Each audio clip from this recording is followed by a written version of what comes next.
Good afternoon, everybody. Thank you for coming. This is an important meeting about the census. Esta es una buena tarde a todos. Gracias por venir aquí. Esta es una reunión importante sobre el censo del 2020.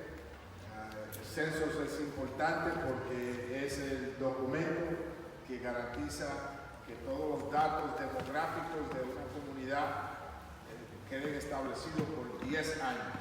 The census is important because it is the document that basically captures all the demographic data and other important data for a decade.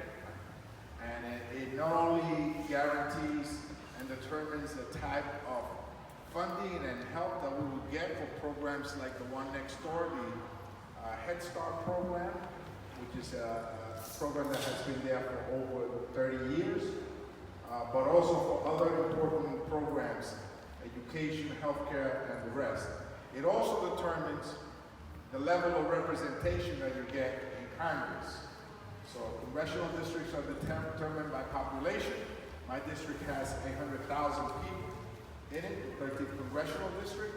And so having a good, precise count guarantees that you also have the level of representation that you deserve to have as a community. El censo no solo también establece la data demográfica, pero garantiza los recursos que las comunidades reciben, como el programa de Head Start, que se encuentra ahí al lado, Fort George Head Start, que tiene más de 30 años ahí, otro tipo de programas y también el nivel de representación que la comunidad recibe. El distrito que yo represento tiene 800,000 residentes. Los distritos están establecidos por el nivel de población que tienen. De manera que si el conteo no es preciso, la comunidad pierde representación y se proyecta de que Nueva York va a perder un distrito congresional. It is projected that New York, even under the best case scenario, will lose one congressional district. Back in 2010, this neighborhood did an extraordinary job at getting people counted. En el 2010, cuando el censo es el 2010, este vecindario hizo un trabajo extraordinario con referencia al esfuerzo de contar las personas. We were number one in the city of New York. Nosotros fuimos el distrito que más personas contó en toda la ciudad de Nueva York. Dice que la urbanidad again, que queremos hacerlo de nuevo. So that's how the team I spoke for Alto Manhattan. Let's do it again. Let's do it again, guys. And so that required a host of foot soldiers, enumerators, people that went knocking on doors, making sure that families and folks were counted. Nosotros teníamos una oficina regional aquí y garantizamos de que un gran número de enumeradores, las personas que visitan los apartamentos, tocaban la puerta de esos apartamentos, esas familias que no respondían al formulario del censo. So, those people that did not respond to the census, those folks would knock on your door. I deliberately did not respond to my census, so I would see the level of effort by the local field office here, and it was tremendous. I mean, they came to my house, I think I told you 4 or 5 times. Even after I sent it in already, they were still knocking on my door. And so that's important that we get that kind of effort again. Es importante que nosotros hagamos esto, no solamente aquí en el Alto Manhattan, we got to extend it now to the whole 13th congressional district. Tenemos que extender este esfuerzo ahora a Harlem, el barrio, Hamilton Heights, obviously Washington Heights, Inwood, Marble Hill, and the Northwest Bronx. So we got to push hard to make sure that we get counted accurately. Tenemos que empujar duro para asegurar que nosotros vamos a ser contados adecuadamente y precisamente. Este año, para el 2020, la Casa Blanca ha propuesto incluir una pregunta en el formulario del censo, que ha causado mucho problemas y mucha incertidumbre dentro de la población general. Y es la pregunta de que si uno es ciudadano. Muchas personas especulan de que esa pregunta va a contribuir a que muchas personas opten a no llenar el formulario. Por eso tenemos a Julie Menem aquí. Nosotros tenemos, we are concerned that this time around, there's a question being pushed to be placed in the census of the citizenship question, which may deter folks from filling out their census form, and thus a low turnout in states like New York, California, Florida, and other states where you have a large population of immigrants.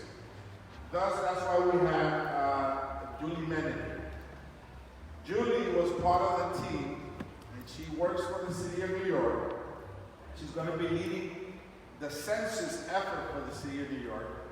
And the mayor recently allotted $26 million for the census in the budget, right? So he's putting his own pot of money. The governor put 20. So there's $46 million statewide that we're going to utilize smartly to push for an accurate count in the census. And Julie was also part of the team that made arguments in the U.S. Supreme Court, because the citizenship question is currently being discussed at the U.S. Supreme Court. So Julie went with our also Attorney General Letitia James and other advocates that were making oral arguments to ensure that they hear our side of the story and they do not include the citizenship question. But that's still being taken up at the court. We still don't have a decision. Some people felt optimistic, some people didn't feel optimistic about what transpired the day that they went up to the Supreme Court. Julie, que representa, ustedes la conocen, muchos de ustedes la conocen. Many of you here remember her. Ella trabaja para la ciudad y está dirigiendo todo el esfuerzo del censo. Y ella también hizo argumentos frente a la Corte Suprema de los Estados Unidos para empujar en contra de incluir la pregunta de ciudadanía en el formulario del censo. Todavía la Corte Suprema no ha decidido si se va a incluir o no, pero nosotros como quiera tenemos que tomar las medidas necesarias para asegurar que este proceso continúe. El alcalde, Bill de Blasio, incluyó $26 millones en el presupuesto para el censo y el gobernador también incluyó 20. O sea que tenemos, aparte de los fondos federales que vamos a recibir, tenemos $46 millones que podemos utilizar a través del Estado para que se cuente con un conteo preciso en el censo del 2020. Pero yo quería darle la bienvenida a Julie y a Mark Levine, que es nuestro concejal en la parte sur del distrito, a Julie para que ella hable con ustedes y les pueda informar cuál es la estrategia nuestra de la ciudad. De hecho, también el censo ofrece oportunidades de empleos. The census also offers job opportunities for folks that want to work during the summer months and thereafter, college students or folks in general that want to go up and downstairs, knock on doors, and be part of this effort will get an opportunity to work for the census. And there are different types of jobs, right, available, from the enumerator all the way up. So we will have that information available to you. I don't know if we have it here, we may have it here today. So that you know what are the job opportunities offered in the census. El censo también ofrece empleos, ¿verdad? Diferentes niveles de empleos. Y nosotros le vamos a dar a ustedes la información sobre los diferentes trabajos que ofrece el censo para que así durante los meses del verano y otros meses, la persona que ustedes conozcan, que piensen que está disponible para trabajar en el censo, puedan hacerlo. Así que, sin menos preámbulos, vamos a presentarles. Welcome our good friend, and I think the leader of the census effort in New York City, Julie Menem.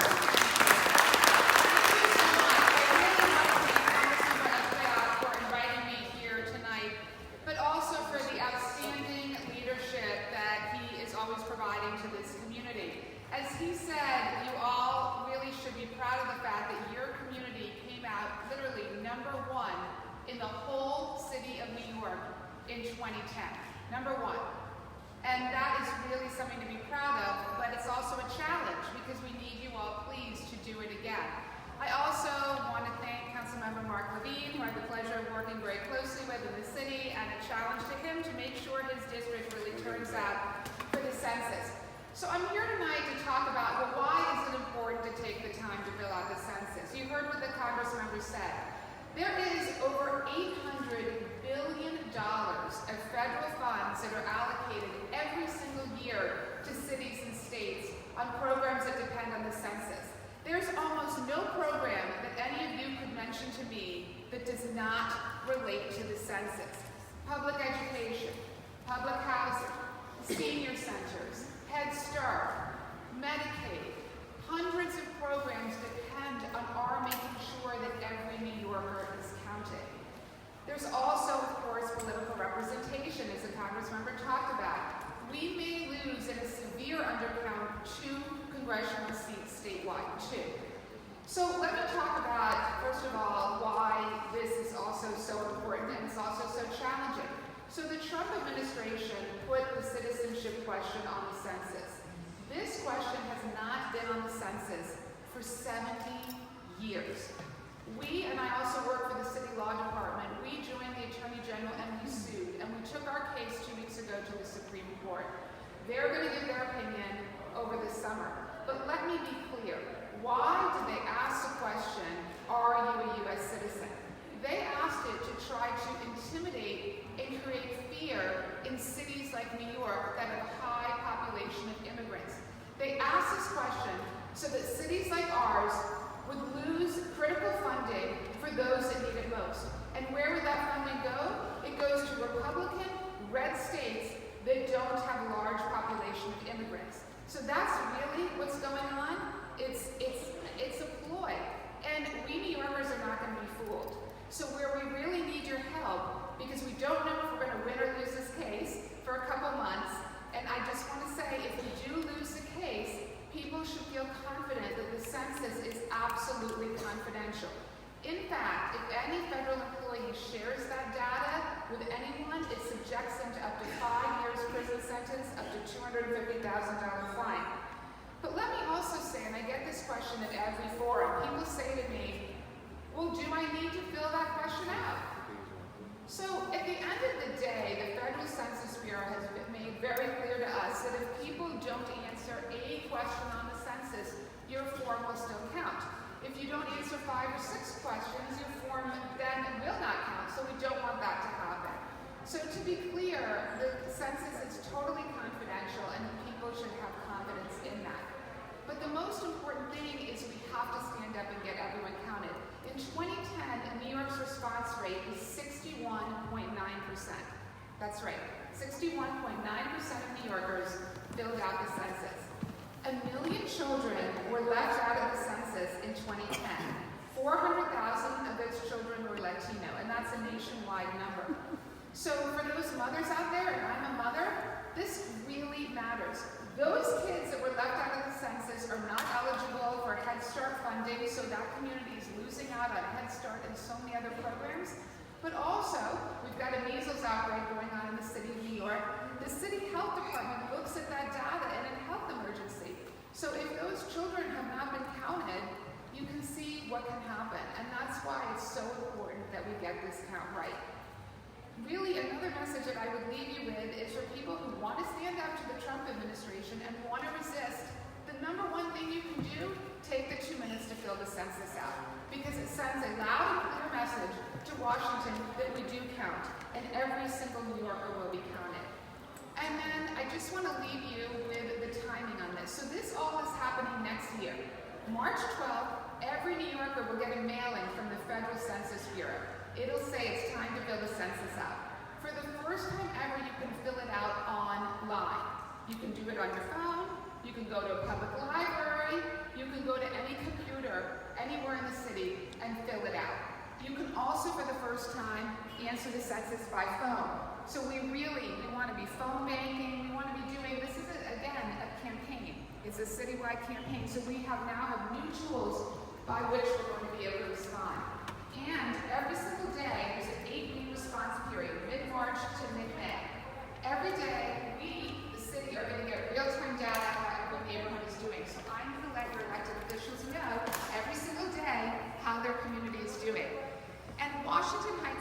I want to say, had a 77.5% response rate. That is really great. Let's try to get it to 100 and make sure that everyone is counted. Thank you so much for having me. I'm going to quickly turn it over to Ingrid Satella, who's our outreach director, to say a few words in Spanish. Buenas tardes, ¿cómo están? Buenas tardes, como dijo Julie, mi nombre es Ingrid Satella, soy la directora de relaciones comunitarias para el Censo 2020.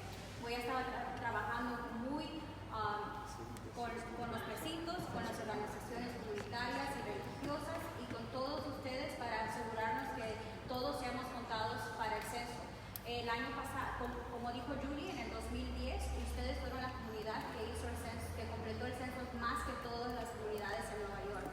So, queremos aprender de ustedes para replicar eso mismo en todas las comunidades de Nueva York. Vamos a estar aquí para escuchar sus sugerencias y preguntas. Muchas gracias por invitarnos y la congresista, muchas gracias por tenernos hoy aquí. As Julie said, she's going to be providing us with real-time data. So I'm going to know every week, every Friday, and since Game of Thrones is going to be over with, every Sunday night, I'm going to know from Julie how well the neighborhood is going to be doing. And I'm going to be able to measure that against last census. So I'm going to see how effective we are in our efforts. Ella me va a proveer a mí data a tiempo, todas las semanas. Ella me va a decir cuántas personas están llenando la aplicación del censo aquí. Y yo voy a poder comparar eso con nuestro esfuerzo de la última vez, del 2010, y ver si estamos atrás o estamos adelante. También, esta vez, hay más ayuda con la tecnología. O sea, ya hay, un gran número de personas pueden también ir online a través de las redes, se pueden llenar el formulario. No tiene que ser necesariamente manual o una persona que toque en la puerta. Yo creo que ya después de 10 años hay más personas que ya tienen habilidad de hacer eso y la comunidad está mejor preparada también para contestar online. O alguien en la familia, si ustedes no saben, pueden pedirle a su hijo o a su hija que lo ayude a llenar online. Así eso ayudaría dramáticamente para avanzar el proceso. Como ella dijo, el vecindario nuestro tuvo un nivel del 77.5% de las personas llenaron el formulario en el 2010. Cuando el averaje en la ciudad fue 61%. Y en sitios como Brooklyn, por ejemplo, fue 54%. Nosotros estábamos muy por encima del averaje del resto de la ciudad. Y yo creo que nosotros ahora tenemos que duplicar ese esfuerzo. We must duplicate that effort that we have, make it even better. You know, I would like to see us go up to 90%. That's the goal, right, Julie? 90%. Yo creo que el 90% es una buena meta, ¿verdad? Ya que llegamos hace 10 años a 77. And this is with many families that are undocumented and folks that are here with no documents, and you know, they fill out the form.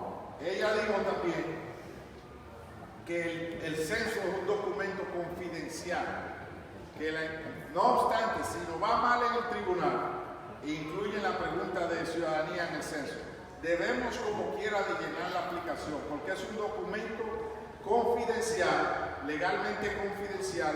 Incluso a alguien que divulgue la información indebidamente del censo le tocan 5 años de cárcel. Y es importante que los medios comiencen desde ahora, porque hasta cierto punto el daño ya sobre la pregunta de migración está hecho. La gente se siente atemorizada, right? Some of the damage is already done with the citizenship question.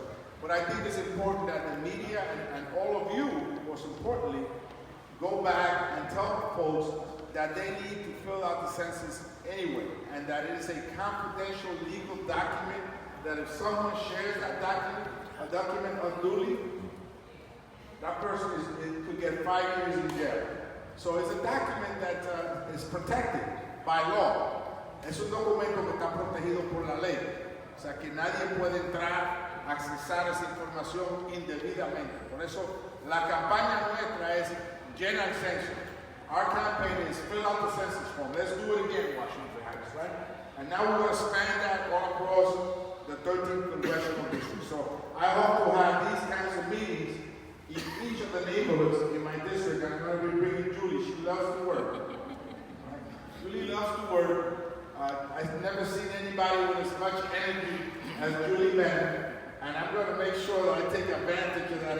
right? Ella tiene mucha energía, yo no quiero hablar con una persona con más energía que Julie Menos, y vamos a sacarle ventaja a que ella ahora está en esta posición, aparte de que es una abogada, y también lo está defendiendo en los tribunales, en la Corte Suprema de los Estados Unidos está ella haciendo argumentos en contra de la pregunta de la ciudadanía en el censo. Así que con eso vamos a presentarle a nuestro concejal, a Mark Levine, que vino también a visitarnos a hablar de este tema.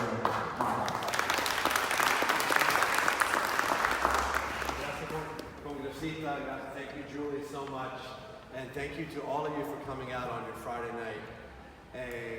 This is not the Congressmember's first rodeo. He played a leadership role in 2010 for sure, in 2000 and 1990. And so we're very lucky to have veteran leadership here that understands the challenges and the stakes and the terrain. And the stakes really are incredibly high. A lot of us lament the fact that there's something of minority rule now at the national level, particularly in the House of Representatives, where experts say for Democrats to take the House, we need to have 55% of the popular vote.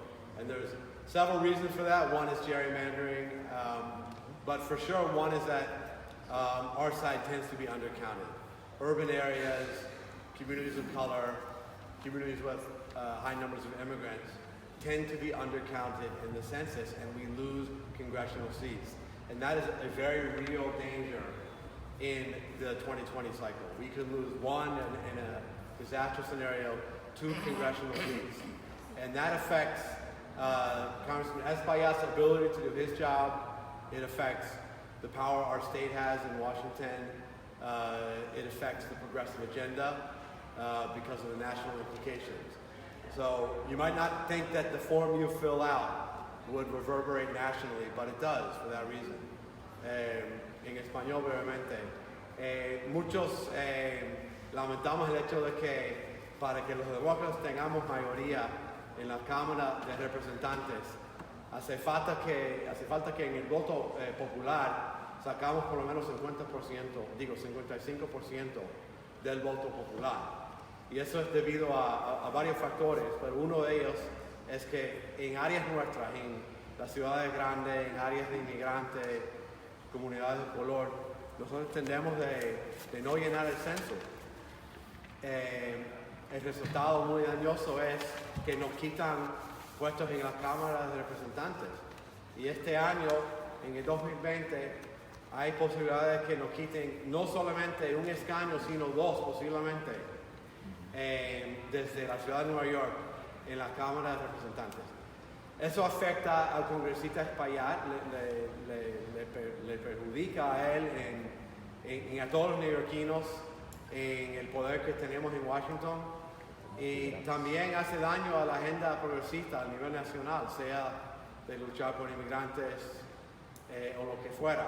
Así que cuando le llega ese formulario, quizás uno no entienda que eso tiene un impacto nacional, pero tiene impacto nacional, porque si nosotros acá en áreas tales como Washington Heights y el distrito de 13 no llenamos ese formulario, nos quita poder a nivel nacional.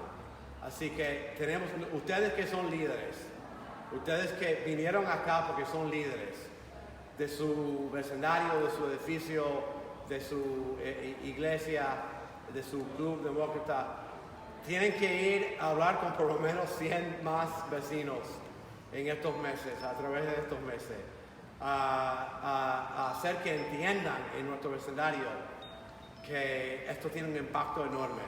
You all are here tonight, you came out on a Friday night because you're leaders. You're leaders in your buildings, your tenant leaders, your leaders in your block associations, in your houses of worship, in your democratic clubs. And we need you now to amplify this message to everybody that you can reach, everybody, so they understand the implications for this community, for the city, for the state, and for an agenda of social justice nationally. And I'm going to tell you right now, I'm going to do everything in my power so the 7th Council District comes out #1. I'm a very, very competitive guy. So now that I know we get weekly totals. Daily. Daily totals? Daily. All right, well, if my district doesn't perform, I'm telling you, winter is coming. Thank you very much. Thank you, Mark. And we're going to need everybody. Vamos a ver las preguntas ahora. We're going to need everybody to participate. We have our president of the Democratic Club, Elizabeth Batista, with us today, who's here with us. And Liz Weir from the Obama Club also is here with us. So we're going to need all the clubs.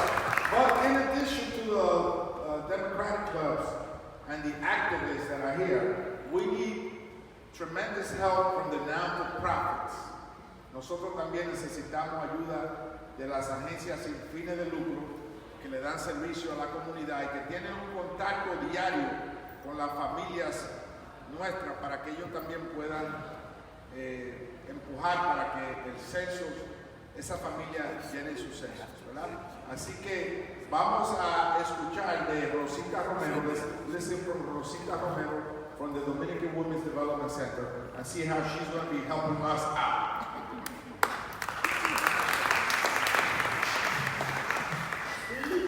Sí, cómo no. I am very happy to be here. I am definitely willing to support our congressman and to support Julie in the effort to make sure that we are counted. Why do we need to be counted? Because there is power in numbers. And one of the things that has happened to us is that for many years we have been invisible sometimes, we have been undercounted in other areas. One of the things that I want people to make sure, and you have to let people know, that even if they are undocumented, they should fill out the census so that we can get money for immigration services. This information is not going to be shared with ICE. La gente no debe tener miedo de que la información del censo se va a compartir con las autoridades de inmigración, porque es una información confidencial y nos va a ayudar a traer el servicio precisamente a las comunidades indocumentadas, que son las que menos servicios tienen.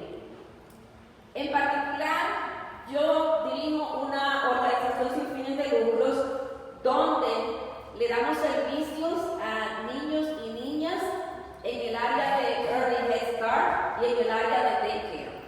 Esa es una de las áreas donde yo más interés tengo, porque la misión del centro es empoderar a la mujer para que se realice, para que se desarrolle. Y no podemos hacer eso si no tenemos un lugar seguro donde dejar a nuestros niños y niñas. Entonces, Washington Heights todavía es el área que tiene más necesidad de cuidado infantil en la ciudad de Nueva York. Sí, a través del gobierno federal vienen muchos fondos para estas áreas. Por eso necesitamos aumentar esos servicios. I just said that Washington Heights is still one of the districts with the highest need for childcare services, and we have to make sure that our children get good, adequate care when they're learning things, so that the women can empower themselves, get training, get education, and get jobs, and leave their children in a safe place.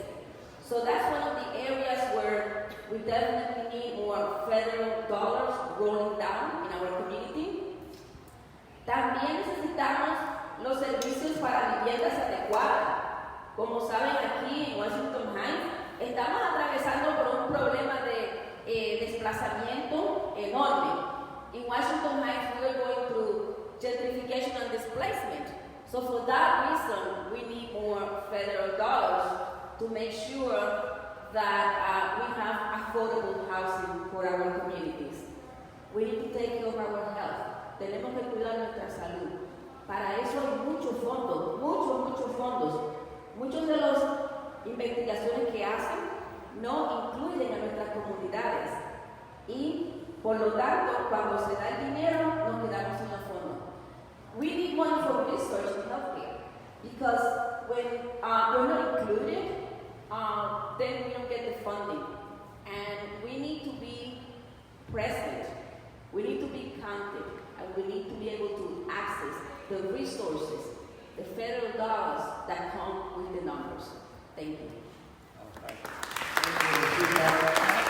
As Jiménez said, $800 billion, 800 mil millones de dólares, almost $1 trillion, right? Almost $1 trillion come to New York State from the federal government, right? 800 mil millones de dólares vienen para programas del gobierno federal aquí al estado de Nueva York. So we must make sure that those programs that Rosita gives to women and families, that the Fort George Community Enrichment Program that's here gives out to the families in this neighborhood with Head Start, that they continue to get that funding, que ellos sigan recibiendo esos fondos para esos programas. Es importante y eso está basado en números, de manera que si no lo contamos, va a haber una reducción dramática en los recursos que vamos a recibir y también naturalmente en el poder político que vamos a tener como comunidad, porque eso, en los números hablan y en los números hay poder. Y este es el primer evento de una jornada que yo comienzo hoy. I start today, Julia, I'm going to work you today. I start my effort today to go everywhere that I'm going to go, to the churches. I'm going to convene the non-for-profits in the neighborhood, the churches, the clergy in the neighborhood. I'm going to go to all the churches, the synagogues, and temples to talk about one thing, the census. Vamos a comenzar a hablar del censo en cada uno de los programas comunales, como el de Rosita, en las iglesias, en los templos, en las sinagogas, en las escuelas. Vamos a ir para hablar de eso, comenzando desde ahora. No importa lo que la Corte Suprema decida, it doesn't matter what the Supreme Court decides. We hope that it's good, but if it's not, we're going to continue to push ahead. And that's why we meet today. And I'm glad that on a Friday evening, you all came out. A nice Friday evening, right? And thank you for coming out. Now we're going to take questions, right? Dos en español. Yes, Senator. Es legalmente Primero obligatorio. vamos con la audiencia, después con la Why pregunta. have you covered up the crimes of Bill de Blasio? Bill de Blasio gave a directive to his commissioner for the arts, Tom Finkelkraut, no disabled person in Washington Heights, no disabled person in Harlem, no disabled person in Inwood can go to any CIG group which taxpayers pay for. $300 million, the CIG group, the Cultural Institution Group. You and your staff told me to go. I'm not going to say the word, I'm in church, but you told me to shut up. You covered up the crimes of Bill de Blasio, which now sit at the U.S. Attorney's Office with Jeffrey Berman, and he's investigating. Because that $300 million belongs to taxpayers. Julie Megan, when she was the commissioner for the media and the arts, she covered up. And Mark Levine, smiling, I have emails, if anyone here wants to ask me, emails that Mark Levine sent to Jimmy Van Bramer and said, we are going to make sure that the disabled are protected through the city Thank you for council. your comments, and I'll speak to you after the meeting. But this is about the census. This is about the census, You right? need to Mr. resign Right? from office. Yes, Congressman and Julie, it is a pleasure that you guys are here for the census. Para nosotros, for us, it is a great pleasure because the Dominican community, if we are counted, we're going to get a lot of great things for this community. The Washington Heights and the Bronx is a great community of Dominicans, and we need a lot of help. There is a lot of kids, a lot of merchants that are suffering. And I know that once this community is impacted into being counted, and we will be doing an effort. I am a businessman for 40 years in the Washington Heights area, community leaders, also working, trabajando siempre, working for this community. And I am very happy and we're gonna be committed. Everybody that we know is gonna be committed into making sure that we are counted for. And we thank the congressman and you to be here to let us know what will happen. We need all the efforts from Mark Levine and everybody that is here in order to be counted for. And we will, as business people, guarantee you that we will do 90%. Thank you for being here with us. Wonderful. Thank you so much for bringing that.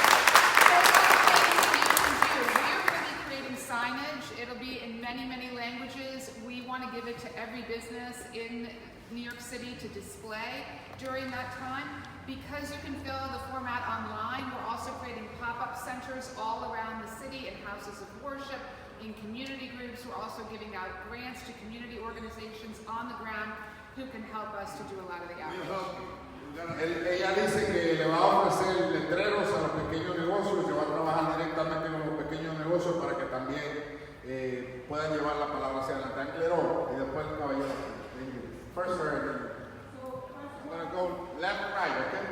So first of all, I'd like to thank you for really reaching out, especially for my school, with information about the census. I think it's important that the school community knows so that parents are more aware of what's happening. I think we've got such an early start, so it's really wonderful that you're reaching out to the community. Gracias, primeramente, por enlazarse con las escuelas, llevarle la información a las escuelas para que la escuela esté más informada y los padres tengan una mejor idea de lo que es el censo. Muchas gracias por el gran trabajo que hacen. Well, I think it's important that the schools, right, and the churches and the small businesses, those are the critical areas where I think that this information needs to get out of the grassroots level. Gentlemen, right here. I want to thank you for the whole census project. There's two things I'd like to say. One thing is that I would like to ask you to finish some unfinished business of your predecessor, Congressman Rangel, because we had gotten together to have a stakeholders conference, and the electeds are part of that, about the census and the race classifications. Right. As you know, there is no such thing as different races. In the mapping of the genome, we are all one race. And so therefore, one humanity. And so therefore, we want racial classifications out of the census and replaced with geographic ethnicity. And the other thing with that is I want to say that this is the 400th anniversary, I can't say anniversary, memorial of the beginning of slavery in the 13th colony, 1619. But slavery was brought to America earlier than that in 1502. By Columbus and his son to the island of Hispaniola, that's now Dominican Republic and Haiti. And therefore, we must stop this language that has started up. It started by politicians saying, oh, the blacks and the browns. Don't let us be divided. The browns came from Africa, so the browns are the blacks. So we need to have those racial classifications eliminated, and then our numbers will rise up because of that. Very good. Second thing, is that with the citizenship question, and we don't know, as you said, how the Supreme Court will react, but we have 14th Amendment rights that say equal protection under the law. It does not matter about citizenship. Equal protection for everybody that's within the United States and its territories. And so we need to push that, because the Chinese fought for a long time to get that for everybody. Chinese were not recognized as citizens until 100 years later, I think 1942. But they kept pushing the thing, wait a minute, if it's equal protection under the law, then I should be protected, whether citizenship or not. It should not matter. So we should. Thank you. All well, meritorious. We'd love to speak to you about some of those questions. Yes. Okay, right here. And then in the middle of this. Buenas tardes, mi nombre es Ana García Reyes. Good afternoon, my name is Ana García Reyes. I'm the associate in dominicanos. And first of all, I want to congratulate you for coming here to make the presentation. The question that I have is, how can you make the undocumented individuals feel comfortable enough to fill out the applications? And how can we engage more the students at the university? Okay, happy to take that. Well, the law is very clear. Title 13 of the U.S. Code protects the confidentiality of the census. It also imposes up to 5 years prison sentence, up to $250,000 fine on any federal employee who shares that data. And it's a lifetime ban on that federal employee. That has never been broken. So it is really very, very clear that the census information is 100% confidential. With that said, as I said before, there are some questions there. Look, there's a gender question on the census that is binary, that says, are you male, are you female? There are some who might opt not to fill that out. So people can use their best judgment, but the Federal Census Bureau has said to us that you do need to fill out every question. If people skip a question or two, however, their form will still count. To your question about how are we engaging students at universities? The university students, yes. So we are going to be working, and we've already reached out to every university system in New York City. In 2010, without naming names, there were some universities that did not fully participate in the census. We cannot have that because all of those students need to be counted. So we have to make sure. So we're changing that dynamic this time, and we're starting the outreach with the universities right now. Now, we're going to hear from a parent at the Head Start program, one of the leaders of the parent associations of the Fort George Community Enrichment Program. And then we're going to hear from Alto Manhattan, who was instrumental, I say he was pivotal, right, critical, in the last census count. He's the guy that put it together. So he's going to have some internal and very specific information to share with us about how to be successful in this. Vamos a escuchar primero de una madre de aquí, del centro, del Head Start de aquí, para que nos diga, nos hable del censo. Después vamos a escuchar de Adriano Espaillat, quien fue quien dirigió el censo aquí en el año 2010, que fue tan exitoso, el número 1 en toda la ciudad. Vamos a escuchar primero de Karen Payne, ven por acá, para que nos hable un poquito del programa y de cómo impacta el censo.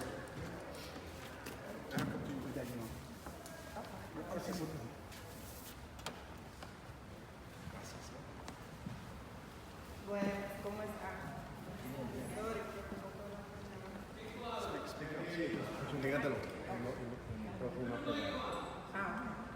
Soy la representante de los padres de aquí de Fort George. Estamos aquí para servirle. Gracias. She says that she's the parent president here, and she's here to serve. Give her a round of applause. Ahora vamos a escuchar de Alvin Bonilla. We're going to hear from Alvin Bonilla, who headed the census right here in Northern Manhattan back in 2010. This is my fourth one. I did 1990, 2000, 2010, and now for the grand finale, 2020. Hopefully not the grand finale, right? They don't put it as a finale. First, I want to thank Congressman Adriano Espaillat for putting together this forum. One thing that is very important, as the Congressman mentioned, is that I was involved in the census for 3 decades in a row. And in 2000, when I actually led the census for Northern Manhattan, in 2010, Northern Manhattan had the highest census participation rate in all of New York City. So that's important to know. The highest participation rate in all of New York City. We had the 3rd highest male response rate in the whole region. So this is a working class, immigrant community, Latino, Dominican in predominance, had the highest male response rate. And there's a couple of keys of why that was that I can share, and why that may not necessarily be this time around. But I know the congressmen, the community leaders, Julie Men, and others are going to work hard to make sure that we do the best we can to get everyone counted. The stakes are too high. But one thing in particular for this community, and it's a model that could probably be replicated in other communities, is that often many people forget to put their children on the census form. And the greatest amount of people undercounted as children under 5, right? So at that time, with the congressman and others that were in office, we worked with the pediatricians, with the doctors. And it so happens that we have a great network of Latino, of immigrant, of Dominican pediatricians who see a great number of patients that can be an effort in carrying that message of making sure that your children under 5 are counted. Because if they're undercounted, that affects calculations for schooling, it affects calculations for school utilization. And what's equally important about counting children under 5 in terms of the messaging is you tell households, you wouldn't leave your child under 5 out of your income tax, would you? So don't leave them out of the census. Another thing that we had to, and I know I'll be brief because everybody's going to speak, but another thing that we had to work really hard on, particularly in this community, is the air bridge, right? This community is immigrant, primarily Dominican, we travel a lot, right? So if you're traveling during the period with the census, the April 1st census date, and the 3 weeks after, you know, you're traveling and you have so much in your mind, there's a possibility that it could be an undercount there if you don't make provisions and make arrangements to fill out your form prior to travel. This time around, because it's going to be online, I'm sure some of that could be facilitated, but you still have to get the messaging out. You still have to get the messaging out to people that they should be counted. Another thing that impacted this community and others is that voldantes, right, roommates. A lot of people have weird, you know, borders. They have, you know, strange relationships with that, right? And they feel that if they put their boarder, someone they're renting a room to in their census form, somehow that winds up in other forms, in a landlord form, in a Section 8 form, in someone else's form. So they're hesitant to count individuals who live with them because they don't consider them under the same household. So they could be undercount in that way. And there's 3 areas where we really worked hard to reduce the undercount. I want to make sure you understand that however the Supreme Court rules, if there's a citizenship question, yes, it'll be much more difficult. But even without a citizenship question, it's still very, very difficult. Because the mistrust, the signaling of what happens to vulnerable communities has already been made there to people, make people fearful. The citizenship thing popped up in Providence, Rhode Island, which was the only city to have a dry run, a test run. And even though the citizenship question wasn't on the form, just the very news coverage of it, the very threat of it, was enough to depress participation in many vulnerable communities. So just the specter of that. So regardless of the Supreme Court rules, with or without it, it's still going to be very difficult to count a lot of people because of the mistrust. But as well, you know, so en español, primero es importante que todos sepan que por 2 décadas seguidas, en el 2000 y el 2010, la comunidad de Alto Manhattan, en particular Washington Heights e Inwood, pero Hamilton Heights, North of 135th Street, fue la comunidad en las 2 décadas con la más alta tasa de participación en el censo en la ciudad entera. En el año 2000 fue la más alta del estado. Mucho de eso fue posible por la cooperación de los diferentes oficiales electos al tiempo y las diferentes comunidades de base y los diferentes líderes comunitarios, que llegó un mensaje a la comunidad. Primero, personas que tienen niños de menos de 5 años de edad, no se olviden de incluirlo en el censo. Muchas personas se olvidan de incluir niños de 5 años o menor en el censo. Segundo, muchas personas tienen voldantes que viven con ellos y ellos creen que incluyéndolo en el censo lo puede perjudicar en diferentes ámbitos de su vida, y no es cierto. Tienen que incluirlo y no va a haber ningún problema con eso. Y tercero, somos una comunidad que viaja mucho y el censo es un conteo en un periodo de tiempo específico. Y si uno está viajando y no hace arreglos para llenar su formulario y asegurarse que son contados, después van a estar en una etapa de que van a ir a su hogar a tocarle la puerta. Y eso no es un conteo de 100% seguro, porque a veces no abren la puerta, a veces el enumerator dice, yo creo que viven como 3 gente o 4, y ponen algo que es erróneo. Y va a haber un conteo menos de lo que es la población exacta. So, es importante que dejamos llegar el mensaje a nuestra comunidad que sí, en el pasado fuimos número 1 y podemos ser número 1 en el momento también. Gracias.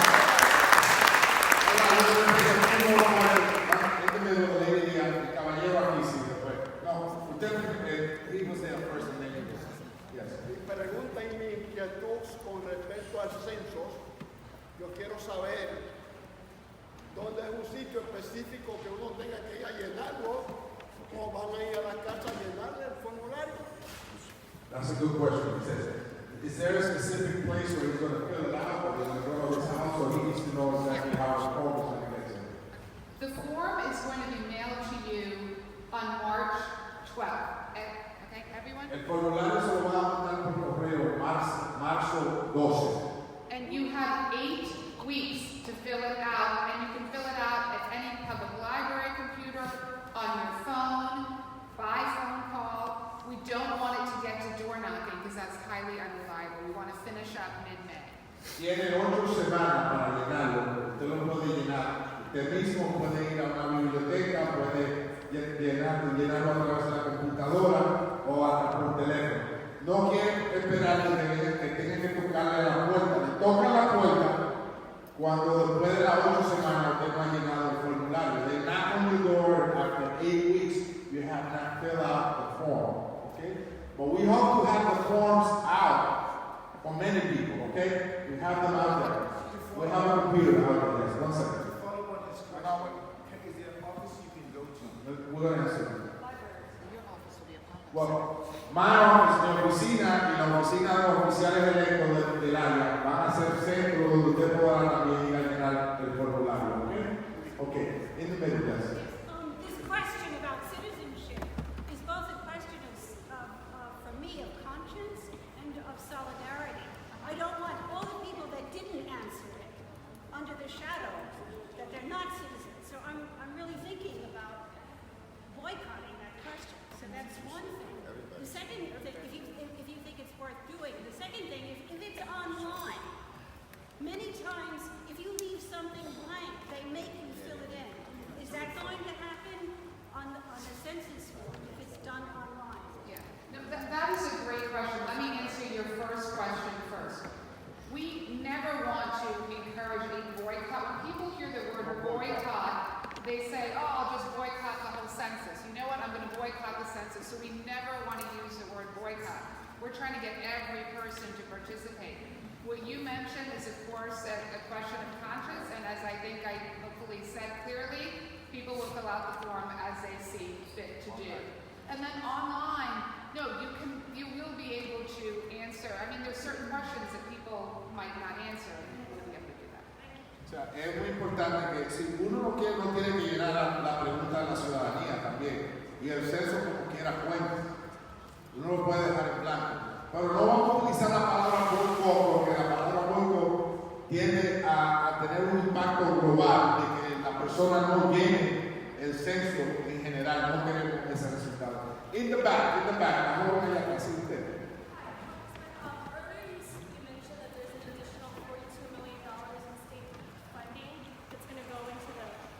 City and state. Yeah, so can you elaborate more on how that's going to be spent? Can you elaborate more on how that extra money will be spent? Sure, I'll talk about the city funding because that's our funding. So the mayor allocated $26 million for our effort. This is really important. In 2010, the city did not have an office of the census. The city had not allocated any funding for the census. What we're going to be doing with that money, we're giving out some of that money to community organizations that are on the ground. We recognize that it's community organizations that are the trusted voices in their neighborhood. So we're going to be giving them grants. We're also going to be creating pop-up centers all around the city so people can come in. There'll be one in the Congress member's office where you can come in and fill out the census. By the way, we're going to open up a new office right on Bailey Avenue on 181st. So you're going to have a pop-up center right there.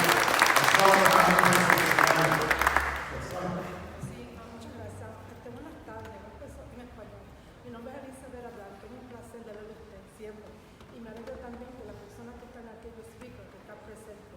Pero dos preguntas que tengo de preocupación, que se lo digo en inglés, que una pregunta sobre la curiosidad como hace el asunto de la situación de mi tierra, que es Puerto Rico. Van a hacer preguntas sobre el citizenship de Puerto Rico y la estudios que se están haciendo en Puerto Rico. Y la segunda pregunta es qué se puede hacer que encuentra personas de disability. Because I was translating in English, it's a pleasure to see my congressman, and I'm glad the speakers are here. And I'm very glad that we're here with this issue to be discussed in the multicultural community. But the two questions I want to ask is one, what is doing regarding the citizenship of my tropical island in terms of the status of Puerto Rico as to what can we do? And also, second question is regarding the issues of disability, of accessibility, of making it available for people to disability. Okay, those are two very good questions. One about Puerto Rico and the status and citizenship question, and the other one about folks with disabilities and how the office is going to make it more accessible for them. You asked your question already. Primero, de todos modos puede completar las formas. La ciudadanía de Puerto Rico no va a hacer ninguna diferencia en la forma del censo. Usted todavía puede llenarla, como estamos diciendo, la pregunta de ciudadanía en la aplicación. Usted va a decidir si responde esa pregunta, pero usted está contada como cualquier otra persona, como todos nosotros en el formulario. Disability. Oh, y disabilidad.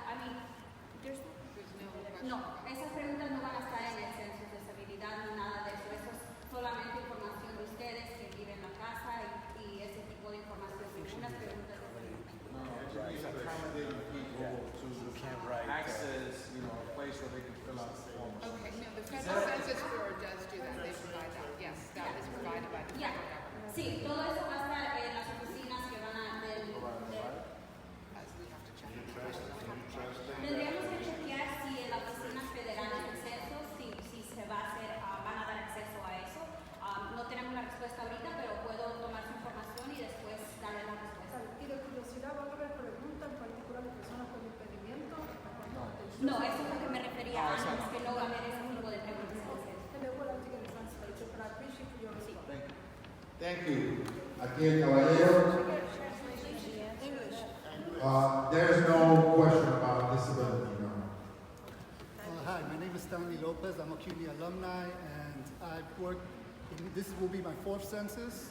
I started out in 1990 when I was about 18 years old. I met you way back at the Broad Example. I grew up across the street. And I had a thick mustache. A long time ago. Yeah.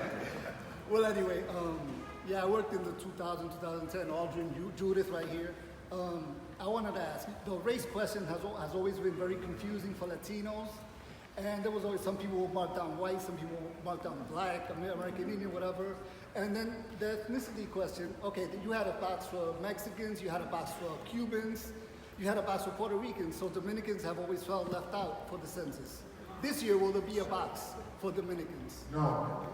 There is a box for Mexicans, Puerto Ricans, Cubans, and then others, right? There's a black line, and then you do have the name Dominican, Salvadorian, Ecuadorian, right? Colombian, and then you can write the name there. But it gives you so like an example, so you know you have that option.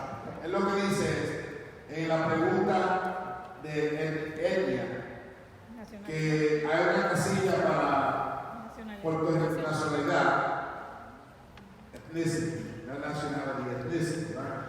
It's ethnicity. Sí, pero la pregunta no es sobre nacionalidad, es la etnia de la persona. Etnia de la persona. Tiene una casilla para mexicanos, puertorriqueños y cubanos. Y abajo hay una línea en blanco, dice otros, y abajo de eso, paréntesis, dice dominicano, colombiano, ecuatoriano, salvadoreño. Entonces uno tiene que escribir la palabra dominicano. Más de 700,000 personas en la ciudad de Nueva York escribieron dominicano con puño y letra en el último censo. Ahora están dominicano. Y uno de los estados, 700,000 actually wrote Dominican in the city of New York. Yes. What I'm saying is he was asking about the ethnicity question in the form, and there's a box for, checkoff box for Mexicans, Puerto Ricans, and Cubans. But for others, Dominicans, Colombians, Salvadorians, Ecuadorians, there's not a checkoff box. There is a black line next to others, and then in parentheses underneath the line, it says Dominicans, Colombian, and then you have to write that in. Okay, aquí la señora acá es Hablando de etnicidad, yo quiero también hablar del tema de la raza. Si se va a contemplar, porque a veces se trata la raza hispana y no hay una raza hispana. También se dice de los latinos, porque una persona porque habla español no quiere decir que esa es su raza, porque cualquiera lo puede hablar. Entonces yo diría que los hispanos son los que vienen de España. ¿Cómo se va a tratar eso en términos principalmente de nosotros, los dominicanos, que estamos compuestos de una cuanta raza y otros grupos étnicos que también son latinos, pero no necesariamente son hispanos? Bueno, yo le voy a decir lo que yo hago, lo que yo he hecho en todos los censos que yo pongo others, ¿verdad? Pongo dominicano, pongo Miguel, y la raza negro, porque yo soy hombre negro. Y ya es así, tan sencillo como eso. ¿Verdad? Pero algunos se escuchan and that's it. El que se considere blanco, pone blanco. No, I don't know eso. Okay, I'm going to right here, I'm going to this. Thank you so much for taking the time. I just wanted to understand from a digital perspective, what is the strategy of for a nonprofit, how to procure laptops, how to make sure that it's accessible, and then also from a social media perspective, I just recently read an ad campaign on Facebook for the census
all of it. We have to have that. 60-second announcement. Have you filled out your census? If you haven't, here's the site. And that'll be a great way that we can reach people. Y ella dice que una porción de los 24 millones de dólares que la ciudad asignó van a ser para comunicación. En las redes, en los programas étnicos. I think that the local ethnic programs are very important because they get to the grassroots in a way that people understand them in the community, right? So you got some community newspapers in Harlem, in East Harlem, here. You have some of these guys on cable TV, they get to the grassroots as well as the major network, right? Which are very expensive, obviously. So this is an effort that they're going to do. Yo voy a hacer ese proyecto. Two things. One, for every check that's sent out by the New York State Department of Finance for your tax refunds, from New York City paychecks, New York State paychecks, pension checks, benefit checks. There's a space on that stub that says something. It could say, have you completed your census yet? So there are lots of ways that government talks to the people in the form of payments. So to have that on pay stubs, I think would maybe be not a bad idea. My other question is, for the council member, particularly for like participatory budgeting, there have been public pop-ups, not even like established centers, but just random street corners in front of libraries during a couple of week period where there are people with computers who can get folks to sign up and vote. That's been a pretty good way to get people to participate in that. Perhaps you can do that with the census as well. Great recommendations. We're going to take our last question, but la última pregunta right here. She's been waiting a long time. Yes. This is very basic. Maybe it helps everybody else. To apply for, I'm from a nonprofit in East Harlem, so to apply for the grants, how do you do that? Sure. And We're then going to be announcing in the coming weeks our grant process. We're going to open it up and people will be able to apply at that time. And will the outreach be just March to May, or? No, well, we're doing our outreach now. We are all over the city doing outreach now and building awareness about the census. Our advertising and marketing is hitting in January. Our grants are going to go out this year and next year for outreach, but the 8 weeks is when you can fill the census out. Que la ciudad también le va a dar recursos a las organizaciones sin fines de lucro. That may include merchant associations too, right? Incluyendo las asociaciones de pequeños negocios, organizaciones como la de Rosita, cualquiera otra que está ahí. Bueno, le queremos dar las gracias a todos ustedes. We want to thank all of you for coming out tonight on a Friday evening. Thank you so much. La señora aquí. Haga la pregunta, la última. Sí. Mi nombre es Ana Ramírez, yo soy dominicana. Soy una activista dominicana comunitaria. Y sí me inquieta mucho porque estoy recién llegada al país, estoy legal. Pero esa era la pregunta. ¿Llegaste legal? No ponga que no eres legal o que estás legal, porque la comunidad latina está muy, pero muy alterada y con mucho temor de que precisamente esta pregunta es para saber quién está realmente legal y quién no. Sí, pero nosotros le estamos explicando que no es así. El documento es totalmente confidencial. Incluso si una persona divulga esa información, le tocan 5 años de cárcel. Este trabajo que usted está haciendo, debe hacerlo en las escuelas, en las iglesias. Yo quiero que usted se una conmigo. Okay? Vamos a reclutar. Gracias a todos. Thank you so much. This is the beginning of an effort.